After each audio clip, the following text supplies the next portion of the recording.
গুনাহ ছেড়ে দেন, গুনাহ ছেড়ে দেন বাপ। মোবাইল বন্ধ করে দেন, অশ্লীল ছবি দেখা বন্ধ করে দেন, অনর্থক ঘোরাফেরা আড্ডা এটা বন্ধ করে দেন। দেখবেন জিন্দেগি সুন্দর হবে, আখলাক সুন্দর হবে, চেহারায় রং ধরবে, ঈমানের নূর আসবে, গোটা মহল্লাবাসী শ্রদ্ধা, ভালোবাসা, আদর, মহব্বত করবে, কোনো সন্দেহ। আল্লাহ তাআলা আমাদেরকে বুঝার তৌফিক দান করেন। আপনারা একটা হিসাব এবারে দেখেন, কোরআনুল কারীমের মধ্যে আল্লাহ তাআলা বলেন, একটু মনোযোগ দেন এই কথাটা।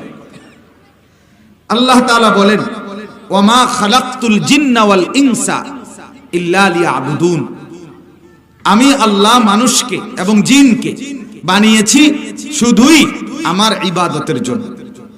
কি জন্য বলেন? এই কথাটা আপনারা লক্ষবার শুনছেন, শুনছেন কিনা বলেন? প্রত্যেকেই শুনেছেন যে আল্লাহ